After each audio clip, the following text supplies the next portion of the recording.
Hey guys, welcome back to this week's episode of Sidetracked. I'm Leah and this is Louie, and this week we're going to be talking about LCD Soundsystem's newest album, American Dream. We're also going to give you guys a little bit of background information on the band and some of the history of it, just so you guys are all up to date.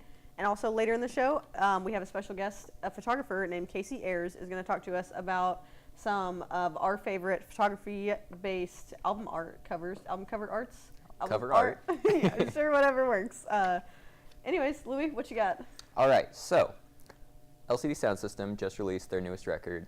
It's the first time they've had a release in 7 years, so it's like kind of a big deal, you know? They've taken this big break, and so a lot of people had this framework coming in that the record wasn't going to live up to the previous hype, that it was not going to be as good, and so a lot of people had this, you know, they're excited for new material, but they're also worried about, you know, how it's going to shake out.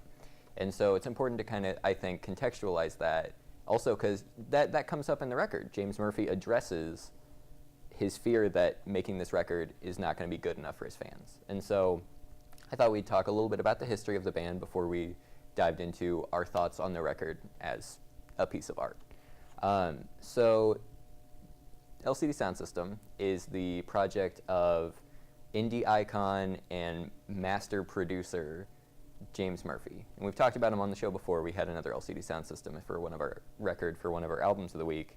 And he's part of this dying breed of you know, these older guys who worked in record stores and were super in touch with the music scene before, you know, the internet was available. Like, before people had the ability to go on Bandcamp and like follow these like obscure artists, you know, you had to really put work in, and it was a big deal if you were there at the first Can show in Cologne. Like, that was huge. And so he feels that, and he's addressed it in their first single, Losing My Edge even. He addresses that there is this new breed of people who are in the know about music and who are maybe doing his thing even better than him because they have access to the internet and to music all the time. And so that frame of mind is a really important thing going in, as well as some of the band's history. So James Murphy actually started, he worked at a record store and then ultimately moved to being like an audio technician. He helped produce some records for a few labels, and then eventually started his own label called Death From Above Records with Tim Goldsworthy. It's an important name later on we'll get into with the record. But the two of them start this record label, and it's like, in the world of indie music, it took off, but not so much, you know, on the large scale, until James Murphy, as LCD Soundsystem, released a couple singles, Daft Punk Is Playing at My House, as well as Losing My Edge.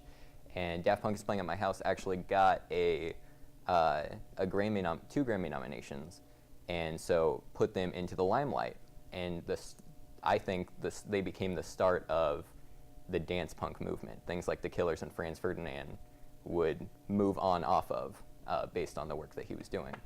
And so it's incredibly important to like look at them in the history of especially that movement, because who doesn't love Mr. Brightside, right? Everyone in the world. Every white girl at the bar. Exactly. So they released their first record, LCD Soundsystem, self-titled, and then a couple years later, Sound of Silver, and then their third record, when they released it, they announced, this is it. We're done. You know, we're going to tour for this, and then we're done as a band. And he came to that conclusion because he was starting to get famous. I mean, he was on TV, he was doing these things, and he, at the time, he was like 38 at the time. And so for him to be like just getting famous then, like, that's when he wanted to be starting to settle down.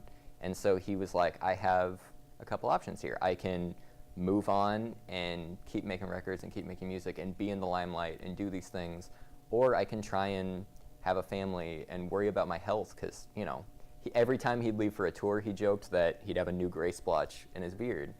And so he definitely felt the impact of being a famous musician. And so he decided ultimately that the right decision was to quit.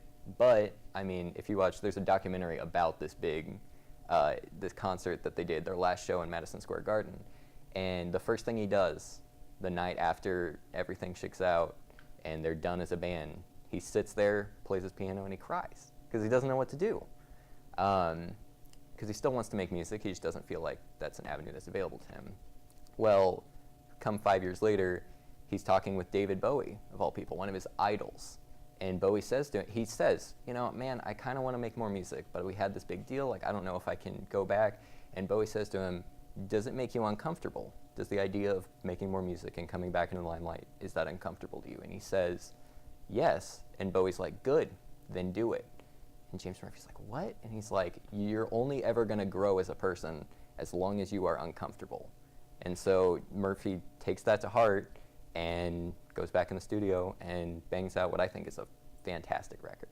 So, without further ado, dive right in. Dive right in. All right, do you want to talk about the first song first? I mean, I can, sure. I Go feel like for I've it. been talking for a while, so maybe I should. Louis is the expert on LCD Soundsystem, as if it's not I clear love already. them. He introduced me to the band. I enjoy listening to him. I enjoy listening to most of their songs. I will say there's a couple on here that I'll tell you guys whenever I come across one that I don't really like too much. I think it's strong lyrics. Sound is cool. You can definitely hear the Bowie in it, the inspiration. But to talk about the first song on the album is actually the first song from the album that I heard, because I'm pretty sure I heard it on the Buzz, and I heard it and I was like, it popped up on my my thing. I was like, LCD Soundsystem, this isn't from What This Is Happening. I was like, this is not from that album. What is Yeah. going on? I was listening to it and I was like, this must be a new album that they had released. Do you know if they released that song? Oh Baby? Yeah. Talking about that? The only singles that I know of were Call the Police and American Dream got released as a, they were a double A side is what they called it, because it was digital, so it's not like a record. Okay. Well, I must have heard it after it was, I don't know, I heard it on the Buzz. They played it on the Buzz, and I was listening to it, and I like it a lot. I think it's adorable. I did read somewhere that it's about his divorce. Yes. So during the period that James Murphy took this hiatus, he not only had a divorce, but he also watched a whole bunch of his idols die, like David Rough Bowie, time of a person's like life right there. Lou Reed, like Alan Vega from Suicide, who this song is actually like an homage to one of their songs. So those are things that come up. And this one especially is focused on his divorce. He also had a friendship fall apart. So this thing is a lot of, for a band that has an album called The Long Goodbye, like this album is more of a goodbye to a whole lot of people than even that one was, I think. But yeah, so you were saying your thoughts on the first? Yeah, that's all I got. I thought it was a cute song, even though it's pretty sad. But yeah, I think this is one of the most powerful and like vocal performances that James Murphy's ever given. Is he's so like, the lyrics are kind of vapid and like fleeting and not like, but the way he delivers them, like you can tell he's beat up about losing his wife. Like that's real.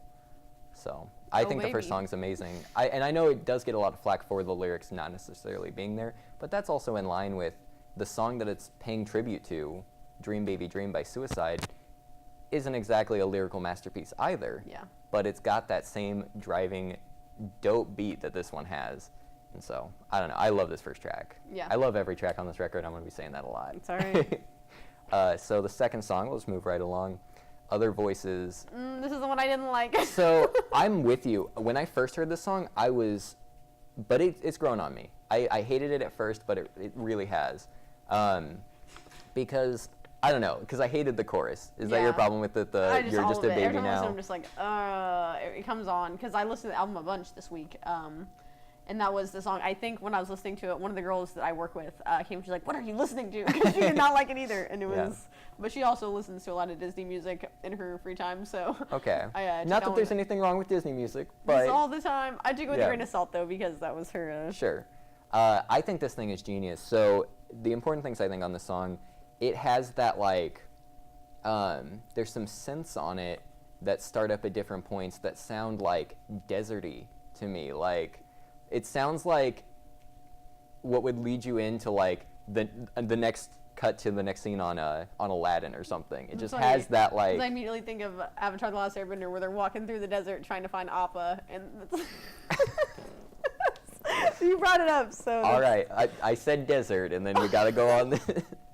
But yeah, so it has that, and at first those got on my nerves, but then like, I don't know, like thinking about them and like putting them, attaching a place to them, kind of like justified them in my mind, I guess. And then I'm still like, I mean, the chorus is like annoying a little bit. You're just a baby now, but Yeah. like, it's kind of, that's a reference, I think, to You Wanted a Hit from their last record, Yeah. where they're saying we're not going to be your babies anymore. Like, we're not going to be famous. We're not going to be. So I don't know. I take it with a grain of salt. And then the other thing is this has a feature, a whole slot dedicated to Nancy Wang, who is like, she's been with him forever as part of it. She does synths and keyboard stuff for him, and usually does background vocals. And he actually, this is the first time, in my knowledge, that he gives her her own thing to sing. And she opens it with, I thought this was really cool. The first line, "This is what's happening and it's freaking you out." That is a reference to another song by, I think, The Few, called L.A., which is also a line from a movie co-written by Roger Ebert. And it's like, that's the coolest thing to me about LCD Soundsystem songs, is that you go down these rabbit holes of, this is a reference to this or that, this was inspired by, and it's like, you learn so much about just things from LCD Soundsystem songs. Yeah. So I think that's all I got for other voices. I used to, it's fine. This is kind of, Really? yeah, this is kind of, I don't know, this is a dip for me. Like, the next, like, this and the next song. I both like that kind used of- to. I also read somewhere on some review said that a guy had called it what a Zeppelin post-punk album could have sounded like. Did you I read that too, I was yeah. like, that's pretty interesting. I like yeah. that. Well, the guitars on it are yeah, fantastic. Absolutely. Hashtag Jimmy Page, what's up? I definitely hear that when I listen to it, Yeah. but I don't think, I mean, I don't know. I think his lyrics on this are great too, and also just the way he performs them, the like, I used to stay up late for the rock Yeah. transmit, like, I don't know. It's definitely catchy and I like it, but to me it's like one of the less like substantive parts of the record, and so that's kind of my fall on Take it. on that one. Yeah. Cool. Next. Change Your Mind Change your mind. is, I This one's think, like about his age, right? It's about how. well, it's like dedicated to the fans who are saying like, you're too old to You're be too doing old. this. Okay. Like, you can't be coming back.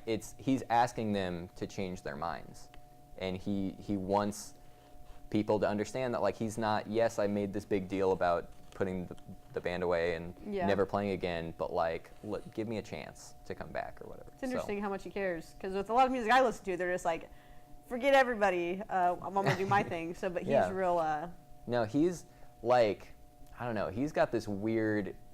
He's like a perfectionist, and so his like image and his like his image a lot, is yeah. very, very important to him. So, Interesting. and it definitely comes out in a lot of these. How Do You Sleep, though? The next song on the record. Oh my God! See, this to me is like, the last song is my favorite. Yeah. But this is like a super close number 2, because, so the story behind this, How Do You Sleep, is originally a song by John Lennon Yeah. about Paul McCartney and like the fight that they had that kind of broke them up. And then he is doing the same thing here, but attacking Tim Goldsworthy, the guy he started Death From Above with, because the guy had a really bad coke problem, randomly left the country, and embezzled almost $100,000 away from James. And so this guy used to be one of his closest friends. And so some of the lines on here, like, at one point he sings, "I miss the laughing, but not so much you." Yeah. And it's like, oh my God, like, you feel that, like. Yeah, I definitely wrote on my notes. I wrote the lyrics. I remember when we were friends. I remember calling you friend. I can't hear you anymore. I mean, it's just that's some powerful stuff there. Yeah. It's Yeah, it's another one of those goodbyes. Definitely. Goodbye to his wife, goodbye to one of his best friends, and then with Black Screen later on, goodbye to one of his idols. Tonight, this is another one that I'm just like, whatever on. Oh, when I listen to this song, I think of video game background music, because it's like Yeah, yeah. it's like one of those. Yeah. I don't know. I feel like I should be playing something super intense, but I'm listening to LCD Soundsystem, which is intense, but Yeah. different kind of intense. I do think it's cool. I think it's like, it addresses the like lack of substance in popular music, and this idea that pop songs always claim like, you need to be living for the night, like seize the day, like live right now, today. But then every song is like that and it loses its meaning. So he's saying, go out and actually do that. Yeah. Like, don't sit around and just listen to this music that doesn't, like, that tells you you're living your life. live your life. Yeah. And so I think it's like got an important message, but I don't think it's like, you know, it's definitely not like my favorite song on the record. Yeah, yeah. Next up are the two singles, Call the Police. Call the Police. I have a story about this one. I really don't have too much to say about this song, but I will say that I had started to write notes on what I wanted to talk about, and I had wrote the title of Call the Police. I wrote it on a Post-it note, and then I left and did something else when I was at work, and I came back to my desk, and I like forgot that I had done that, and I was like, why did I write Call the Police on this? What's going on? And I just randomly showed it to one of the girls I work with, and I just without saying a word, I just showed it to her, and she goes, that's funny, and she takes a picture of it, and it's like a black and white picture of me holding this, and the caption says, when an old random man tells you to smile, and it's just like me, blank face, saying, call the police. So that's my story on this song. It has nothing to do with the album. No, it's a good story. I dig it. It's funny. It's a funny meme that we made. So the actual song, Call the Police, kind of deals with like this this is a super political song. This is definitely a like James Murphy telling people. So when he sang Call the Police almost like ironically, like he's talking to the people that us as young people, as socially minded, progressive people need to be fighting. He's telling them, call the police, because we're just going to keep getting like rowdy, like this is just going to keep building. And then the last line's about like we're going to eat the rich, which is that like famous quote from the French Revolution about how when there's nothing left to eat, the poor will eat the rich. Like it's a very politically charged call to action, isn't right it? Interesting. Yeah, it's powerful. Right in an album. That's way to go, James. Fight the power. So next song, American Dream. So this song, like the whole idea of it, from what I got, is that it's like a story about a one-night stand. And he's like a low place in his life. He has this one-night stand. He talks about it, sings about whatever happens. Not to say anything about my personal life, but it's one of those like, all right, a lot of people have been there. You can, when you listen to it, you can just, it's kind of relatable. But yeah, but it's also like a little bit more than that. Like the one-night stand that he's having is kind of like a symbol for like. You always read so much more into this than I do, Louie. That's. It's like a symbol for, he's at this, he's older now. He's almost 50, and, he's wondering if this lifestyle is for him. Like, if he should be sleeping around, if he should be doing drugs, if he should be doing these things, or if, like, maybe, he needs to live the American dream and settle down and do all these things. But also he's wondering, like, on the same token, is that for me? Can I settle down? I tried to give this up 5 years ago and couldn't do it. So, I don't know. I think this is a really super powerful song. Where does it rank on your, because we got... So my favorite is Black Screen, which we'll get to. Then How Do You Sleep? Then it's probably American Dream. Call the Police and American Dream are both like super close for me. Cool. But, yeah, so Emotional Haircut is the next song on the record. Yeah. Not super high on this one either, to be honest. I didn't think it was bad. I don't think it's bad. Like I like it. It's I got been there, done that. Like it happens. Yeah, he's singing about getting a haircut, or like changing something superficial to feel cool and to feel relevant and to feel. And so it's something we can all like. We all make choices about ourselves and about the things that we do for the sake of other people. So it's certainly like relatable, but another one where I don't think it's anything write home about necessarily. But he's about to go off, guys. Get ready. About to go off. Everyone ready. Black Screen. This song, my God. I've listened to this album like 25 times now, and every time this song makes me want to just cry my eyes out because it's so sad. It's a dedication to David Bowie, and David Bowie is the first few lines sing about him being somewhere between a father and a friend to James because he's this idol who like inspired him to make a new record and inspired his music in the first place. And so, and this isn't even the only place that David Bowie pops up. There's the line earlier in, I think it's in Call the Police, or maybe Tonight. The first sign is getting under your skin. The second is moving to Berlin. He's singing about Bowie, the Berlin era, the 3 records he Yeah. released over there. But the album is, or this song is so focused on the regret that James Murphy has over not being there for him as much as he maybe could have been. Like, James Murphy has producer credits on Black Star. Like, he helped do some of the Yeah. drum work for that. But he sings about like leaving the studio because he was afraid of letting Bowie down. Yeah. Because like it's all this pressure on him. And so, and I think that makes the story about, it gives even more context to the if you're uncomfortable, good kind of thing, because he was uncomfortable in this working with David Bowie, and then he let him down. And so, I don't know. I just think this song is phenomenal. And it's like this 12-minute long, monolithic, just like soundscape. Yeah. It's a sprawling thing. You can get so lost in like you listen to it and you're like, oh man, 12 minutes flew by and I didn't realize it. Or you can be stuck there forever. It's crazy. It's labyrinthine almost. I definitely said that. Like, obviously, this whole album shows his hand. He's not someone that hides the cards well. Yeah. He wants to show his emotion. This album drives it home. It wraps it up. It says, "Hey, this is my raw emotion. This is how I feel." But yeah, I think it's a great ending track for that. Yeah, I think so too. Well, that's it. I think we've We did talked it, guys. about all the songs.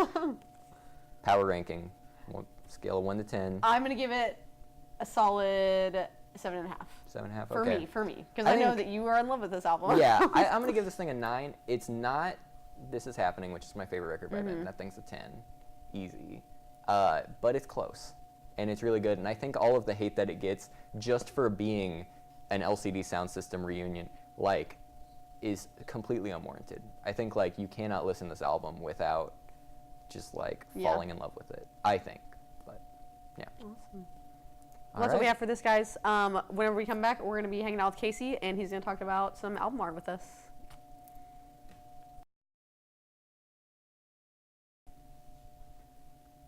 All right, guys, welcome back to Sidetracked. We have another installment of our album art segment, and this week we've got a different focus. Instead of textless covers, we opted for photography-based covers.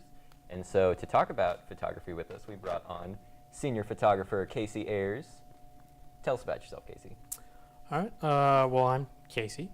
I'm a senior here at UCM, and I do mainly your sort of like commercial fine art portraits, typically in studio stuff, black and white, really like not your just senior family portraits, but your really artsy stuff. So, yeah, that's me. Nice. We're excited to have you on today. Thank you. So we've each prepared 3 albums, and we kind of gave you the shaft a little bit. You only get one, but let's dive right into those, starting with our first record. I believe it's Leah's. Yeah, so this is the one I chose. Whenever Louie, Brad, and I decided to talk about photography in album art, this is like the first thing that popped in my head, not only because I love this album, but because I think that this is, I don't know, underwater photography is also like super duper cool. But it's iconic. I just love it. And also, I didn't know the story behind it, so I went and researched it. And turns out Kurt Cobain wanted the cover to have a water birth on it, and the rest of the gang was like, hang on, that's a little too much, Kurt. So they decided to do this instead, and then they said, hey, should we censor the parts on there? And he said, I'm only going to censor it if we can put a sticker on it that says, if you're offended by this, you must be a closet pedophile. And I think that is pretty much exactly who Kurt is. Like, That is the definition of Kurt Cobain right there. So I thought it was a great story for this picture right here. Thoughts, Casey? I mean, it's kind of weird. It's kind of out there, but it is the '90s and it's Nirvana. So, I did a little research of my own, and the photographer behind it, I think his name is Kirk something or other. Kirk Weedle. Weddle? Oh yeah, it's right there. Not we don't mind. And he kind of said that it was kind of like a fluke happening of this shot. I saw some behind the scenes, and they were like guitars and drumsticks and a bunch of weird stuff. And they decided on this one, and I mean, it's solid. It's iconic. I mean, if nothing else, it's recognizable. Yeah. To the point where, so I work at a comic store, and I collect all these things that Marvel does, where they do collaborations with artists and base comic covers off of album covers. And recently there was a Rocket Raccoon one where he's standing there in the pool of water, and it's him instead of the baby. I thought it was super dope. I like that. Yeah. Cool stuff. I think that's about all we can do with this one. So my first record, believe it's brand new, right? The Devil and God Are Raging Inside Me. So this record, I talked about it last week too, because brand new, man, come on. But I had a hard time picking between this and the other album that they have that's very, the science fiction, their newest record, is also a photography, it's a photograph. And so I opted for this one because we used the other one last week. I didn't want to cop out that hard, but I did still want to use a brand new record. And this one, like, God, I don't know, to me, because the song off of this that speaks the most to me is Jesus Christ, I think. And I think a lot of people agree with that. And so that song's kind of about, like, dealing with, like innocence versus evil and, like, wondering if you're going to get into heaven and these things. And so having, like, a child next to these, like, monsters, I don't know, I thought was very, like, symbolic and kind of incorporated or added to that song, at least. Thoughts?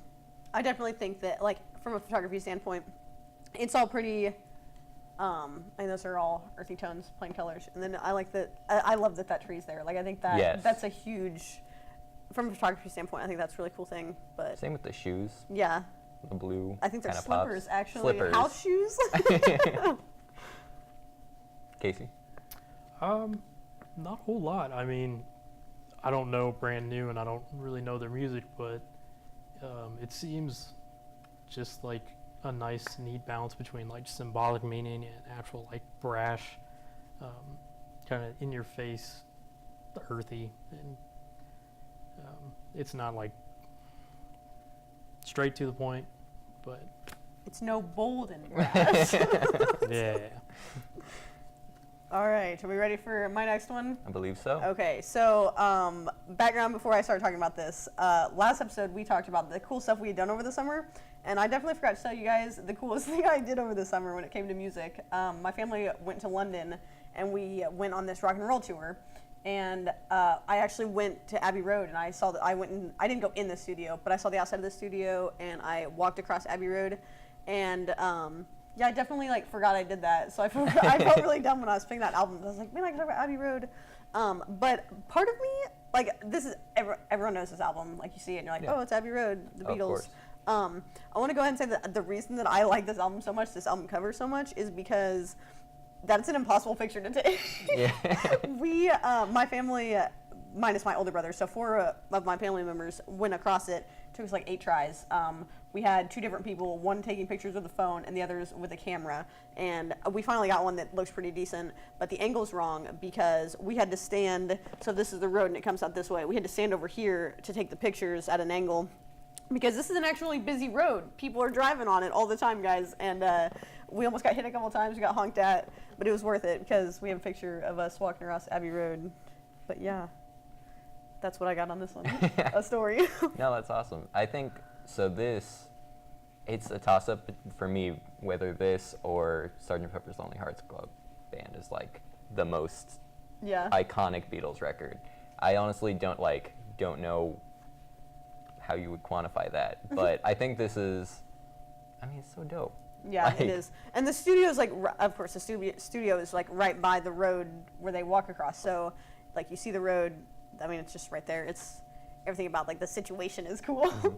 Weren't they gonna shoot it somewhere else and then couldn't, so they, I do not know. I did some research and I thought you had told me this, so I was like, oh, I don't need to remember this. Maybe 'cause I did. Yeah. I don't I believe know. that the story is they attempted to shoot this somewhere else, and people were like, no, you can't shoot here or whatever. And so they're like, screw, we'll do it right outside of the studio. And Oh, so, okay. There you go. yeah. Casey, I don't any, know what you're saying. I mean, I was like, yeah, I went to London like in 2011, and pretty much did the same thing, walked across the road, but we didn't really like the picture that we did because it was all kind of us. We looked like Sasquatch with our with giant steps. So we just laid down in front of one of the Abbey Road street signs and did that. Nice. So I did get some cool pictures of like the art that's outside of it and stuff. We'll put them on our Facebook page later. All right. So, my next record, The Strokes, Is This It? This record, we're getting very, very vulgar, very like in your face with a little these. risky. So The Strokes are just one of the coolest bands of all time, and I don't think you can argue that, honestly. They're just really dope. Like, they epitomize the early 2000s just like chic so well. And so this record, it's super cool because it actually has two covers that are equally awesome. There's this one, which is the original, and then there's the like swirly painted one, which is really cool too. And so they opted to change to that so that they could actually put their record in stores and sell it because... You know, Jimi Hendrix also had to do that with Electric Lady in America. The Electric Lady. I know this is like completely unrelated. Yeah. I was going to pick Electric Lady to talk about, but I couldn't because it's a lot worse than this. Yeah.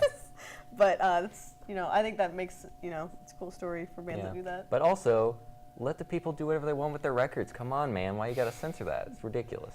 It doesn't even really show anything. I mean, but so this song, or this record actually also had another change to it. In addition to the cover having to change, they released it in 2001, and the original record has a song called New York City Cops, and the chorus is, New York City Cops, they're not so smart. And they felt like that was in poor taste after 9/11, so they changed it. Yikes. But the European release still has that song on it, which is, and also, I think if you have one with this art, you have that song on it, which is kind of dope. But also another part of the story is the guy they hired to take the picture, he literally just told his girlfriend, like they were standing in a bathroom, and he was like, just look sexy. And then, I mean, I think she succeeded. Like, that is just like a, you know. Yeah. No, like, I think it's cool that it's minimalistic. It's a clean shot. Yeah, and that black, and that glove is Leather just like, gloves. right? That's it. What you got, Casey? I don't really have much. I didn't know that story behind it. Not really a photography thing, but I just think that it's maybe kind of strange that they didn't put a question mark in "Is this it?" Mm-hmm. Maybe that's a choice, like graphic design Punctuation, choice or man. not. I don't know. I just thought that was an interesting observation. Yeah, that's all I got on that. Nice. All right. It's almost like a beluga whale if you look at it. It's so nice. Okay. Yes. Yeah, move on. I can't stop thinking of whales. Okay, so my last album is Rage Against the Machine's self-titled album. First of all, I just want to go ahead and say that Rage Against the Machine also has an album cover with Che Guevara on it, who is Cuban guerrilla warfighter guy. Super duper cool. I think that just in general, cool band. I think that's cool that they always did politically charged stuff like that. But this is, as a journalist, I don't know if I've actually told the audience that or whoever. I'm actually a journalist, but this is one of the coolest pictures in journalistic history just because this is a Buddhist monk from Vietnam, and I don't know what year it is. I don't think it's this year. I doubt it's that year. I think it was like 1962. 62? Ish. Anyways, the Vietnamese administration at the time was oppressing the Buddhist religion. So this monk goes out in the streets, catches himself on fire. They take pictures of it. A bunch of photographers take pictures of it. It circulates enough around the world. It gets to the United States, and Kennedy, who was at the time, President Kennedy, who was at the time supporting the Vietnam administration at the time, he stopped doing it because he found out about this. This picture circulated so far around the world, and like so much changed because of this picture. And it's really cool that Rage used it. Not only like is it like a disturbing picture, but it's got so much history, and I think it deserves a lot of praise. Not only because of the album, but also because it's a badass picture. It's a really cool picture. I completely agree. Like you said, their music is very, let's mess some stuff up. Yeah, definitely. Let's rage. Let's rage. And I don't think there's any more maybe Rosa Parks, but that's a lot less metal of a protest statement than I'm gonna set myself on fire and look, that guy just hanging out. Yeah, he's got that zen going on. Right? No, it's crazy. Yeah, like the picture, like literally is a representation of raging against the machine, of just, you know, like sticking it to the man. So Yeah, say, man. but like, yeah.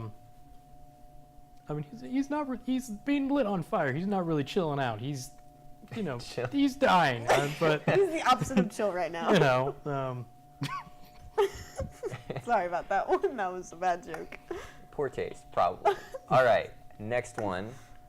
If we got it back on the, we did. All right, The Clash, London Calling. So this record, first of all, it's just such a fantastic punk record. But the cool story about the cover, I thought, is so she's smashing her bass. You most of the time think of people smashing guitars, but another like thing they're doing off kilter is she's smashing her bass, which I thought was an interesting little note. And then also, this is an homage to an Elvis record. Elvis's self-titled album is also a black and white picture of Elvis with Elvis in pink down the side and then Presley in green. So I thought it was really cool that, you know, That is it's an cool. homage to that, and while also like taking on its own life as such an important record Yeah. to that movement. So I love it. that's No, kind of my 2 cents, That's a. No, it's a beautiful picture. I love it a lot. right? And That's she's so, oh my god, like. Easy. it was kind of hard to destroy a bass because there's so much more wood in it. than a Exactly. They're guitar. like she's got some arms on her smashing that thing. Righteous man. Is that all you got? Anything in that cake? All right. That's all I got. Well, Time for Casey. Casey's. the big reveal. Yeah, so for mine, I kind of chose this one. This caught my eye because I actually wanted to do this. I kind of had this idea, and in one of our creative photography courses, we kind of do this thing where you take a red image and a blue image, and you pretty much like cut them up into little pieces, and then you stack them like every other one together, so it creates kind of this interesting vibe. And I saw this, and I'm just like, oh, I wonder if they, you know, did that digitally or not. And I tried doing it on my own of just 2 separate pictures, and it got difficult and hard, and I don't want to ever do it again. But it's still really interesting to look at. I don't really know anything about Derek Minor or that album really, but I thought it was a really cool picture, and when you told me about this project, I'm like, oh, that's definitely one of them. Yeah, That's super dope. that's sick. I love it. I like how it looks like his hand's cut in half. I don't know. That's cool. What's with the gold? Is that like, is that a trick of the light, or is that? Oh, he's like looking down in part of it too. Yeah. like in the So is middle, this- okay. Okay. I feel it now. No, that's cool. And then the super like minimalist, like the white background too, definitely adds to. I'm gonna go check this out. I haven't Yeah, listened to this I record want to yet. listen to it. And All see right, I what's know what on- we're doing after after the show. All right, I think that is all the time we have left for this episode. Kind of Awesome, hit all the yeah. bases that we tried to hit. Thanks for So- hanging out with us, Casey. Hopefully, we've given you some inspiration to shoot some album covers in the Hopefully, future. yeah, hopefully. Moving on from babies and weddings and whatnot. Yeah, and people. Well, it'll still be people, but you know, hopefully it'll be more artists. That'd be cool. Yeah. Awesome. All right. Well, thank you for coming on. Thanks to the university for letting us put on this production. We'll see you guys next time.